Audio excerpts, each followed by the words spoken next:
Shalom, selamat pagi Bapak Ibu Saudara sekalian. Ketemu kembali dalam acara My Lovely Time with Jesus. Pagi hari ini kita akan belajar tentang tipe orang dalam meresponi kehadiran Tuhan dalam hidupnya. Sebenarnya ada 4 tipe yang akan saya share bagi kita sekalian, tetapi hari ini kita khusus membahas tentang satu tipe yang bagaimana meresponi kehadiran Tuhan dalam hidup mereka. Yang pertama ini bicara tentang orang Farisi. Saya ambil firman Tuhan dari Matius 5 ayat 17 sampai ayat yang ke-26.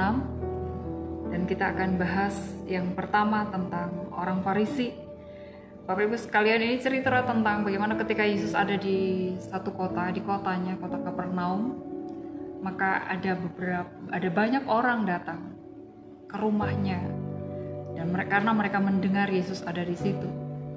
Nah, yang pertama adalah orang Farisi. Ayat 17 dikatakan, pada suatu hari ketika Yesus mengajar, ada beberapa orang Farisi dan ahli Taurat duduk mendengarkannya. Mereka datang dari semua desa di Galilea dan Yudea dan dari Yerusalem. Kuasa Tuhan menyertai dia sehingga ia dapat menyembuhkan orang sakit. Kita tahu bahwa orang Farisi adalah mereka yang penuh dengan pengetahuan tentang firman Tuhan. Mereka lebih banyak tahu tentang Taurat. Mereka belajar banyak tentang Taurat.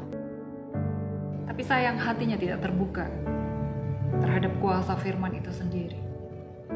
Yesus ada saat itu sebenarnya.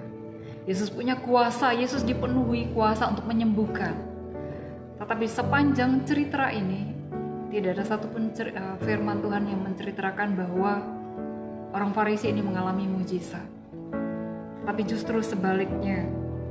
Yang ayat 21 dikatakan, tetapi ahli-ahli Taurat dan orang-orang Farisi berpikir dalam hatinya, siapakah orang yang menghujat Allah ini? Siapa yang dapat mengampuni dosa selain daripada Allah sendiri?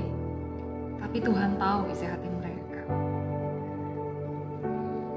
Orang Farisi adalah mereka yang selalu berada di tempat-tempat pertemuan, mereka yang selalu mau datang mendengar, mereka hanya jadi penonton, mereka suka mencari kesalahan, dan mereka mengkritik, mereka suka melihat adakah kesalahan dari Yesus. Dan ketika Yesus menyembuhkan, bahkan mengampuni dosa orang yang lumpuh itu, timbullah dalam hati mereka pertanyaan yang sebenarnya mereka sementara menghakimi Yesus. Dan orang Farisi ini adalah orang yang sibuk hanya dengan berbagai macam kegiatan rohani, tapi mereka sendiri tidak punya waktu untuk membawa orang datang kepada Tuhan. Apa yang bisa kita pelajari dari cerita tentang orang Farisi ini? Tipe orang Farisi adalah mereka adalah orang-orang yang hanya senang hal-hal yang rohani. Mereka hanya tahu penuh dengan pengetahuan tentang Tuhan, tapi tidak mengalami Tuhan. Mereka hanya tahu tentang Taurat itu, tetapi mereka tidak mengalami kuasa dari Taurat itu. Bahkan mereka bisa menceritakan tentang banyak hal, tapi mereka tidak melakukannya. Karena itu firman Tuhan katakan bahwa mereka tidak pernah mengalami mujizat. Bapak Ibu sekalian, orang yang selalu merasa penuh, yang sudah tahu banyak hal, mereka tidak lagi membutuhkan sesuatu. Mereka tidak lagi mau belajar sesuatu. Bahkan mereka tidak butuh belajar dari orang lain. Mereka tidak lagi butuh Tuhan dalam hidupnya. Bahkan mereka sulit sekali melihat dari sisi pandang yang lain. Mereka sulit mengalami perubahan. Bahkan orang yang tipe ini adalah mereka waktu melihat kelebihan orang lain itu jadi ancaman bagi mereka. Ancaman bagi posisi mereka.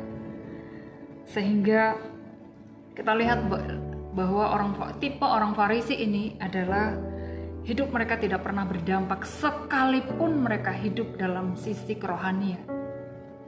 Orang yang kelihatan rohani belum tentu hidupnya berdampak bagi orang lain. Dan orang yang kelihatan rohani yang banyak sekali tahu tentang firman Tuhan belum tentu bisa membawa orang datang kepada Tuhan. Mari kita belajar dari contoh Paulus. Saya ingin membawa setiap kita melihat sesuatu yang berbeda dari sisi satu tipe ini.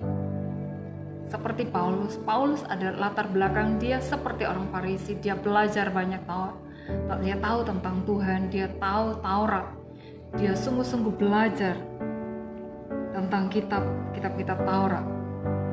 Tetapi ketika Paulus mengalami perjumpaan pribadi dengan Tuhan, ketika Tuhan mengubah hatinya, ketika dia sungguh-sungguh menyerahkan hidupnya kepada Tuhan, maka kita lihat bahwa tujuan hidupnya berubah. Tidak hanya tujuan hidupnya berubah, hidupnya dipulihkan.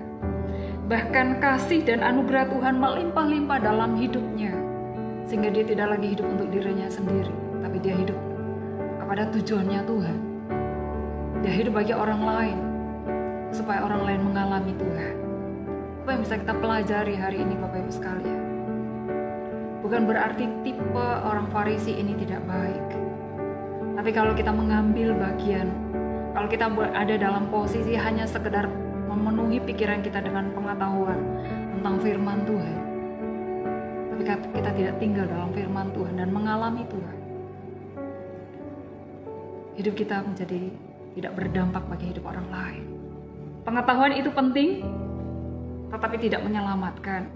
Pengetahuan yang disertai hati yang diubahkan Tuhan, mampu melihat hidupnya apakah selaras dengan kehendak Tuhan. Seperti Paulus, Tuhan pakai hidupnya luar biasa. Tuhan juga sanggup memakai Bapak Ibu dan saya. Hidup kita boleh mendampaki hidup banyak orang, dan banyak orang boleh melihat Yesus dalam hidup Bapak Ibu dan saya. Tuhan Yesus memberkati.